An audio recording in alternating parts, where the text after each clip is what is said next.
a growing health, wellness, and leadership podcast designed for you to become your most empowered self. Great day, amazing humans. Welcome to the Empowered in My Skin podcast, where our mission is to help 1 billion people in this world think in more empowering ways. Empowered humans empower humans. So you are the right spot to become a lead domino for empowerment today. So let the show begin.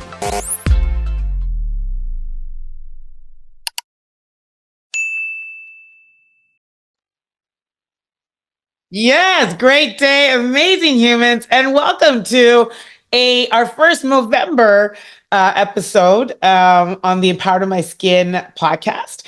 And so as part of our special men's health series for November this year, our guest is someone whose work is making a powerful impact in the realm of gender justice, youth programming, and redefining masculinity. He is the driving force behind Next Gen Men's efforts to support the well-being of boys and masculine identifying youth. And by the way, that is actually what we just saw Next Gen and we were like, oh, what is this? We double clicked. And anyway, I continue. His career began in education, but it didn't take long for him to discover his passion for helping young men thrive emotionally and challenge harmful gender norms. In 2017, he co-launched the Breaking the Boys Cycle Code podcast, now part of the Next Gen Men's podcast and Men's Health Network, and soon after took on a leadership role in youth programming with Next Gen Men. His work bridges research, advocacy, and direct action, including leading the innovative Rite of Passage Expeditions Project, where he guides masculine identifying young men on transformative wilderness journeys across Ontario and the Rocky Mountains. And then, of course, outside of his professional life, he's got a life, and he is an adventure enthusiast with a deep love for the outdoors, which aligns perfectly with his mission to help young men connect with themselves, nature, and their communities. So we're really thrilled to have him on the show to discuss boys' mental health, which is such an important and often, neglected topic, in my opinion, the evolving definition of masculinity, and how nature can play a role in healing. And so I'm sure you're as excited as I am to welcome our next guest. So please join me in a gigantic podcast welcome for Jonathan Reed. Oh my goodness. I now know why, your code name is Empowered. That I just feel empowered just like that. Like, holy, thank you. I had to do it justice. I think the work that you do is, we were saying in the B-roll, I think one of the things that really attracted me, and I may not get the quote completely right because we didn't write it down. I was listening to some of your episodes on your podcast, but it was the trailer. Like I listened to the why. Right. Because I think that's always important. And I want to actually start there with you. But you really talked about, we have to start to talk about to boys when they're young before they become violent men. Right. And right. So how about we start there? Right. I think it was on the suicide of, was it a friend or was it someone that you were really close to? But anyway, what got you started on this mission? Yeah. First of all, like the level of research and attention, I really appreciate that.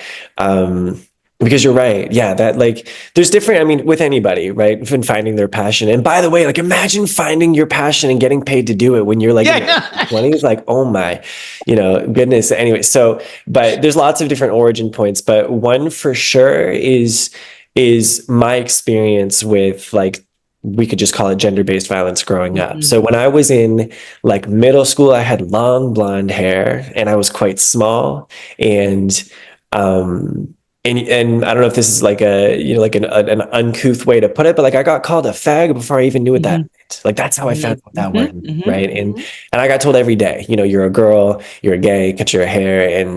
And for me, I had enough support, I guess, just from my family, really, because my teachers were completely, at best, they were unprepared, if not just oblivious. I was just going to say, were they oblivious? Okay, I was hoping that was the word. Yeah. So there was very little support at school, but even my parents, like at one point I can remember crying and they just sat on the bed with me, and they're like, there's no solution to this. But for whatever reason, I made it through and I ended up with defiance, right? Rather than like internalizing some of that hatred, I ended up being like, the problem is not me. The problem is the harmful messages we get about who we can be and how we can express ourselves. And so I made it through all of those experiences. But when I was a little bit older as a teenager and starting to work like as a student teacher in the field of education and that kind of thing, I came across the story of a 12-year-old named, and I still remember this like 10 years later, I still remember his name, Ronan Shimizu, who died at age 12. He took his own life. And he had been he'd been a cheerleader and had been bullied relentlessly for it. And the reason that landed in my heart and on my shoulders is because I had been a cheerleader and I had been bullied relentlessly for it, and I had made it through that experience and he hadn't. And there's other small stories like that and that kind of thing, but that's part for sure of the catalyst to say, and this is with all respect to teachers, I know that the intense and the important work that they do, but for me, like I was like, my passion is not mathematics, my passion is not literacy. I've got to find ways to support boys through, and also and sort of more broadly challenge this system that we get told. So let's get a little bit more into, I love actually that you started off by saying, because I think that could be a whole other episode. So there might be an invite back that, being able to live in your purpose and then get paid for it is truly like, it's just, it's like, what? Like, really, is that my life? Like, is that how awesome life could be? But I digress. So you dedicated your career to obviously exploring masculinity and gender injustice. And in 2024, even as we prepared for this, right, like the stats are still really, really staggering, right. But we are seeing more conversations around mental health, men becoming like actually openly saying that they understand what vulnerability means, and then a lot of the conversation around the pressures that has been, there's still a traditional masculinity that exists in our culture. And so, but what shifts have you noticed in the way boys and men today are redefining what it means to be masculine? Wow, that is a huge question. And I think the big one, like you said, is just increased conversation, whether it's like the aftermath of the #MeToo movement or like the increasing like normalization of talking about mental health and destigmatizing these conversations and that kind of thing. I think there is more conversation happening. Unfortunately, like I also see within that conversation increased polarity, that there's like a bigger divide or disparity between the way some people are approaching those conversations, and actually leads to like less thoughtful and nuanced, right, and like accessible dialogue. But we're seeing that everywhere. To be honest, when I thought of mental health, an interesting thing that I guess because like, again, it's such a huge question, like, what do I even say? But this is something that's like a little bit more specific and definitely interesting and on my mind is we just finished a report that we called Boys Will Be Blank, the online lives of boys who are embracing positive masculinity. And so this was a piece of research that my colleague did in the like year or so as we came out of the pandemic, and we did a survey and some qualitative interviews and then a focus group conversation with a group of, with a population of adolescent boys. And one of the things that we found was this disparity between their beliefs and their behavior, specifically online, and behavior and experiences online. But so for example, with mental health, we found it was something like, I think 7% of the respondents said, I agree that boys and men should not ask for help with personal problems. So we have this like huge amount of like boys and young men who've been able to say, like, within the context of this survey, I should be able to ask for help.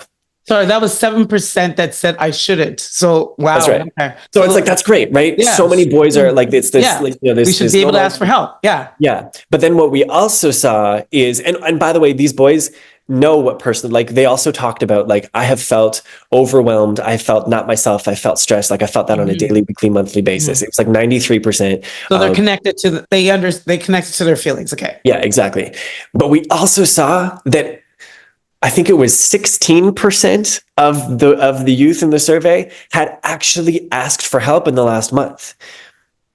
Or maybe, and again, I'm getting the numbers like slightly wrong. Maybe it was 27%, something like that. But it was like a much smaller, percentage that you would think, who had actually gone ahead and asked for help. And it was something like 30% said, I have never once asked for help. And then it was 68% who said, I mostly rely on myself. And so again, there was this like kind of disparity that like we are talking about it more, and boys' beliefs are changing, but it doesn't seem to be enough to just believe something. You still need like the skills, and you need the connections and the practice in order to kind of make shifts. And I think that's the case for whether it's for mental health, for anti-bullying, for bystander intervention, like all that kind of thing. And so, and what do you just to double click on that, do you have any thoughts around what you think might be sort of I'm going to say the barrier, for the lack of a better word, find it right now, because there is so much online. And these days, you start to even enjoy the power of generative AI. You can synthesize large amounts of data to help you. And there is a lot more talks. I see a lot more men on our social platforms sort of leaning in on this. So what do you think is maybe the barrier to actually then going from belief to action? That's a really thoughtful question. And I appreciate you thinking about it. I think where my mind goes is like the question is then who? Like, I know I'm supposed to be able to ask for help, but like who on earth? Right? Like my parents don't understand. My teachers have got their hands full. I don't want to be a burden on my peers. And so there's just this question of like, who is that person in my life that I can turn to with these kinds of things? And there was a quote in one of again, in this research piece that we did, one of the kids said, I knew that my people would have my back, but he said like, somehow I still felt like they wouldn't. And so there was this like feeling of like, how do I start that conversation? And the big one was like, who do I start that with? Yeah. And so I think that's why I think like, as much as like we can be like promoting and representing and like all that kind of thing, like what it really comes down to is like, when did you last reach out to a kid, or a young man and say, on your own, right? Yeah. Something that you, yeah. I like that. Because that's for anyone that's listening that wants to know how they can lean in, that's a good way. Yeah. So again, I'm not part of the questions I had, but just loving where this dialogue is. So there was an episode that I didn't even get to take in. It was called Bro Code versus Boy Code. And it was interesting. It was an interesting title. So yeah, who knows how I'm getting, but I'm wondering if, because for me, I thought about the bro code, right? Like my husband sitting with his brethren. And if I'm like a fly on the wall, which often I am, kind of sitting somewhere, they're not talking about their mental health. They're not talking about their inner feelings. They're not talking about like, sort of the challenges or the things that they're trying to still figure out in life.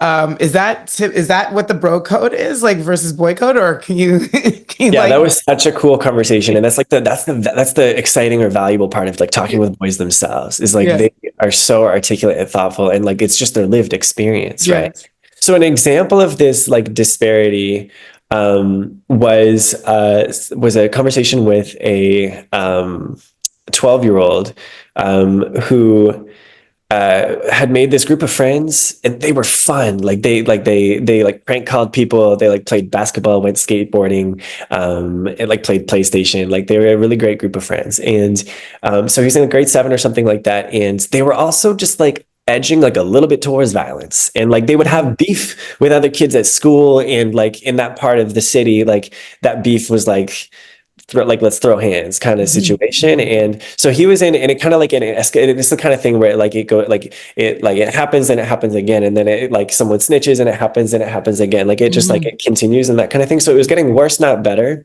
And so he was 11 at the time. He ended up in a situation where he's like, this fight is no longer a fight. Like he didn't have the words for it, but he's like, this is in his feeling, he's like, this is someone is going to get way too badly hurt. Like this is like assault level. Like he's like, like put the brakes on. like, I don't want to be part of this. And I don't want, like, first of all, I don't want to hurt somebody. I don't want you guys to get in trouble. And like, so he has all these alarm bells going off in his head. And the bro code would be like, you're loyal to your boys. And so, and he would have hoped that like, if he spoke up, they'd be like, we're here with you. Like, we'll follow you, take care of you. Like, there's this like, there's like loyalty and like attention that's present. And so he tried to say, guys, like, chill out. And he was so like emotionally heightened. He was like in tears. And instead of like allowing him space and like being loyal, which again, these boys would kind of describe as that bro code, they laughed at him and they said, like, come on, don't be a pussy. And that to me is the boy code, is like, rather than being loyal to you, we're going to be loyal to the tenets of the culture that's expected of us. Yes. And we're not allowing space for vulnerability or tears. Ooh. So he got called a pussy instead of them having his back. And that was for him, like, that was like a transformative and kind of heartbreaking moment. Yeah. So that's kind of funny because that gave me just like, it's just one of those things where it took just one more person from that group. Totally. Potentially, right? Like, and wow, that was good. So thank you for. I'm probably going to go back and listen to that episode all the same, but that's actually really, really important. And it's funny because it's that whole peer pressure. It's that whole, the ability to not to want to stand out, and not necessarily, and when to do that. So, wow, I can go so many different areas, but in the interest of like wanting to just pick your brain on a couple bit more, anxiety, depression, huge topics coming out of, COVID. And I still think it is, as we continue to talk about this whole thing, return to work. So it is something that is spoken a lot about work, about how much anxiety people carry with even just thinking about that. But next gen men, outside of, you talked about opening up the conversation, getting people to talk, what are some other strategies that you're offering up to help, sort of boys deal with like their emotional and mental well-being? One of the things that comes to mind for me is the art of entry points. And again, because often, for example, in the nonprofit sector, people talk about like meeting people where they are, and that's like a bit of like a non sequitur. And like some people do it and some people don't, and some people just talk about it and that kind of thing. And I think that that's like one of the most important things that we can do with regard to like anxiety, depression, and like and these kinds of conversations, particularly with boys and young men. And so, for example, is meeting people where they are. Okay. But actually figuring out how to do that artfully, and not just say you're doing it. And there's all kinds of pieces to that. And like it could be physical space, right? And so like, for example, like my colleagues have had like really powerful and deep conversations while video gaming with like teenage boys and that kind of thing. A story that I sometimes tell is, this is going back a few years. We used to have grant funding to do after school programs. This is going back to like 2020 or something like that. And so the session with these grade 7 and 8 boys is like theoretically about mental health. The way the conversation would start was actually about the NBA, because at least in this part of Toronto at this time, every single 12 and 13-year-old boy knew the ins and outs of basketball, and in particular, the 2018 NBA Finals. I won't tell you the whole story, but essentially there was like drama, LeBron James, Cleveland Cavaliers, and they got swept in the series. And then afterwards, LeBron James said he played the whole thing with a broken hand. And it was this whole thing with Golden State Warriors and all that kind of thing. And like, I vaguely knew what was going on, but these like 13-year-old boys gave me like play by play exactly what had happened. And we would watch like a highlight reel. And the question for these boys would be, okay, look, if you're a professional athlete and you've got an injury like that, what are some of the reasons you keep it to yourself? Because LeBron James didn't tell anybody.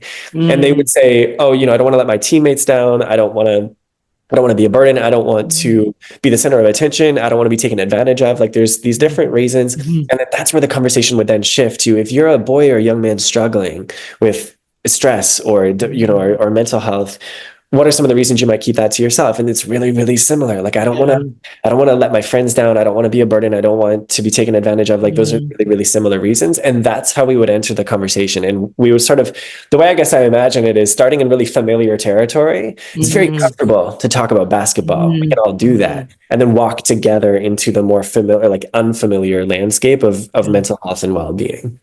So that's definitely a strategy that comes to mind for me, is like, let's not just like drop this on, on people who It's are almost not about normalizing it, yeah. right? Yeah. Yeah. But figuring out like how do I effectively, um, yeah, Make like it open comfortable. that door. Yeah. Make it comfortable. Connect the dots. I do believe like there's something that I always say: how you do anything is how you do everything. And I think that Mhm. that's very intersectional across a lot of things, right? Like, and I love that analogy, right? It is the same, like the same reasons you would hide. I don't know, a new outfit that you bought from your husband. Quote unquote, that might be my story.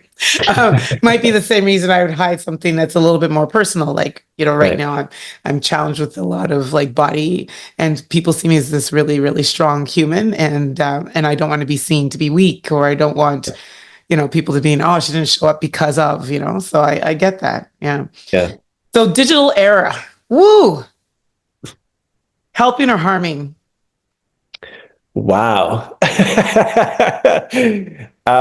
I And it I could be two find spectrums: helping how, harming how. yeah. I find a lot of people are wringing their hands these days about extremism, particularly with boys and young men online. Everybody's heard of Andrew Tate and Mm, and other anti-feminist influencers. You could talk about Miles Gaines, David Goggins, like they're leveraging, a particular like representation of masculinity and sort of packaging and selling it to boys.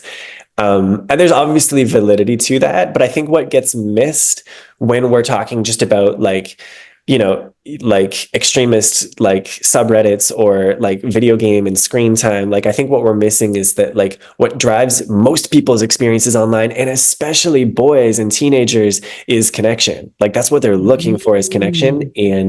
mm, And like I've seen firsthand like boys friendships online be like really, really, really important protective factors for their well-being.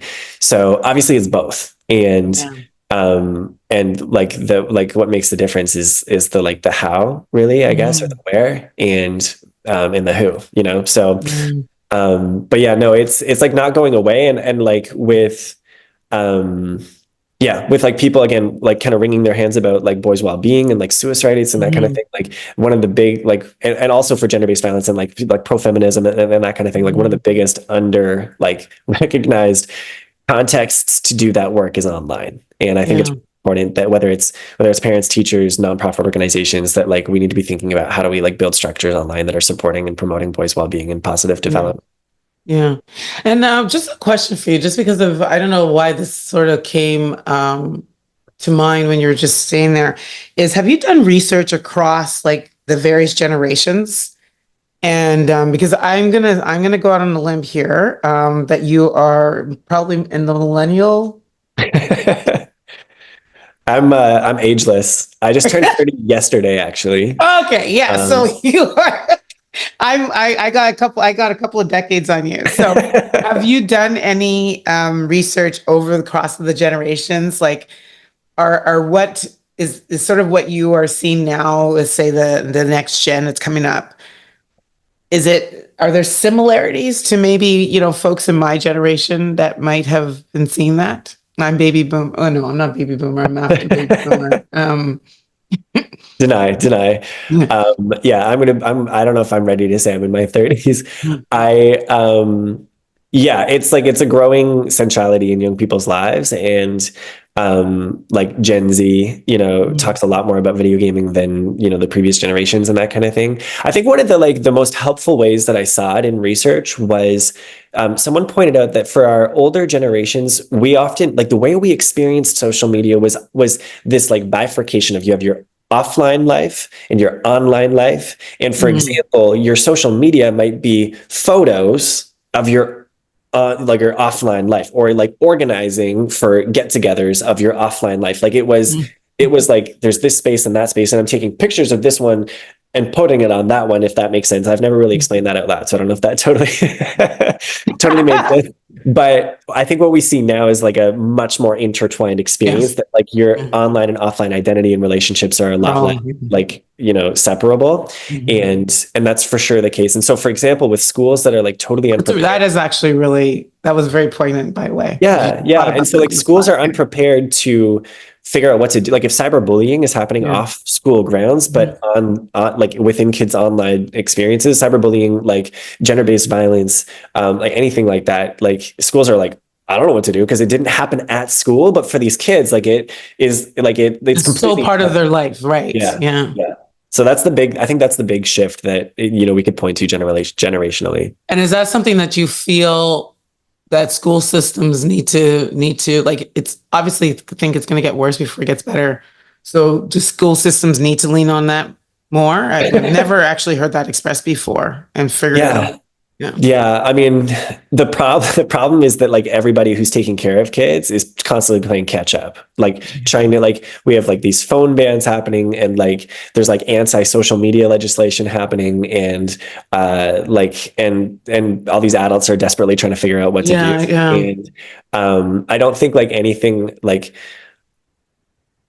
anything protective can happen at the like structural level so much as the relational level, because we'll never catch up to the way that whether it's video game companies, social media platforms, like artificial intelligence that are like scary, isn't it? And we can't keep up with that because like we're thoughtful, slow. No, but it's actually quite scary because I think especially the technology advances aren't slowing down; they're getting so much faster, and the adoption rate, especially in the youth, is way more advanced than it is with some of the older folks. I'm in technology myself, but even at that, I would say that there's some young people that are running circles around me, and I work in the technology space, right? So like my thought is always like your own, like if you have the choice between trying to like really master or deeply understand the technology or to like master the art of relationship building and really deeply understand your relationship with a young person, just like build relationship because they'll tell you, right, what's going on. And that's really where like our time is really well spent. So for example, this is maybe moving a little bit past like mental health and well-being, but it certainly impacts mental health and well-being. There's a huge crisis of financial sextortion, particularly of teenage boys. Like it's like 90% to 90, like even one study was like 98% of victims of financial sextortion, which is like basically like sexting and then blackmailing. The victims are predominantly young boys and young men. And so where your head might go is like, and it's mostly men doing this to men?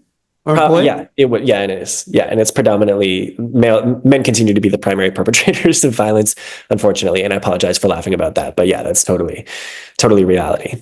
And, anyway, so where your head might go is we need to like control these technologies, or we need to like educate these youth about, that kind of thing. And I think that just like, it just has to be relationships. So I said, like, for example, a week or two ago, I happened to have a catch up conversation with a ninth grader.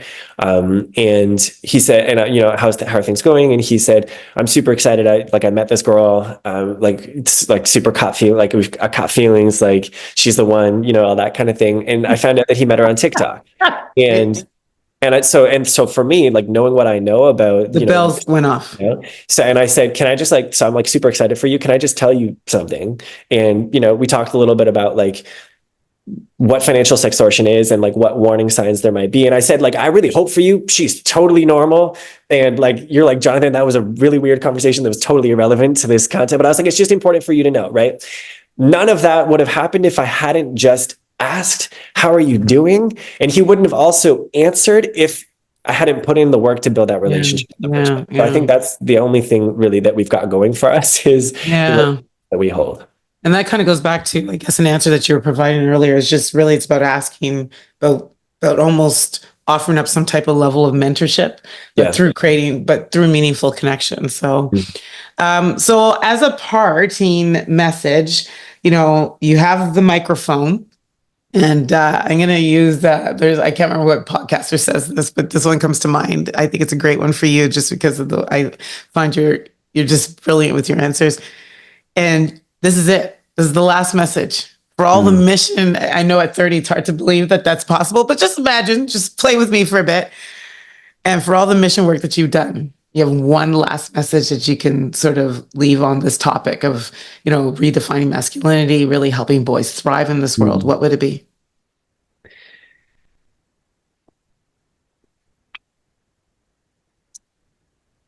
I guess I would say, like anybody listening to this is your job.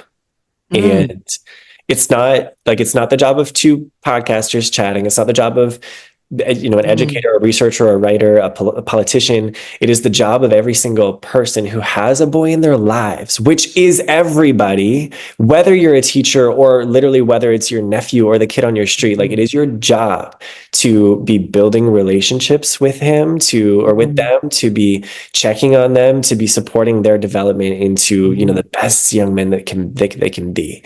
It's yeah, I mean, there's no solution out there Mm. waiting to be found. The only thing, again, the only thing we have is our relationships, and that means it's yours. It's your Yeah. mission, it's your solution. And so, yeah, I mean, if there's like one last message, it would be like, okay, the podcast ends, press pause, right? And send somebody a text, or Yeah. or call them Yeah. on the phone, and just make some time for that. And today, tomorrow, this week, this month. I love that. It's That's the everybody's change. job. It's Yeah. everybody's job. No one's left out of this equation of making this work. I love it. So where do we find more of you? First of all, anyway, where do we find more of you? Because I think your podcast is one that needs to be shared a lot more broadly. So I'm going to help with that. But Yeah, I where do we find appreciate more that. of you? Yeah. Yeah. So, well, I'll just digress and say the podcast is it's been on several hiatuses, as I It's have like, learned firsthand. A podcast is a really hard thing to do as a side project, and so I'm building some like resilience, and also dialing it into like the core of what matters, which is conversations with Mhm. boys. So Mhm. it will hopefully be around with more regularity and more sustainability in the future. It's called Breaking the Boy Code, and it's really about like, let's get boys' voices in the room about their own experiences, about their own well-being, and about their involvement in gender justice. And so that's breakingtheboycode.com, or at Boy Podcast on social media. And kind of like I said at the start, like, I'm just so privileged. This is my day job, and that's with an organization called Next Gen Men. And you can find Next Gen Men at nextgenmen.ca, or at Next Gen Men on social media. Wow. Well, thank you so much, Jonathan. I truly do. I love this work. As I kind of said in the B-roll and at the beginning, this is our third season of doing, a men's health series during the podcast. We have never actually focused on, sort of the work from the aspect that you're tackling it from. And, I think it's really needed, and I'm happy to be able to amplify the voice of the work that you're doing. So thank you so much. And listeners, I'm sure you've enjoyed this. Please, as he said, take a pause and think about who's that boy that you can actually just send a text to. I'm going to say a phone call, because I'm like, texting. I'm like, just pick up the phone, call somebody right now, and shock them by just saying, hey, thinking about you and just want to know how you are in this moment. Yeah. Yeah. So thank you, Jonathan. Keep doing the work. And to everyone that's listening, this is sadly where I have to say we're out. Bye-bye. There you have it. I trust that you're feeling more empowered in your skin. And as the late Dr. Maya Angelou says, when you get, you give, when you learn, you teach. So it would mean so much for us at EIMS if you share this episode and tag us, or teach an insight that you learned from today's episode on your socials and tag us. And remember to go over onto iTunes and leave us a review, or follow us on socials at Empowered in My Skin. But most importantly, don't forget to subscribe so you never miss an episode.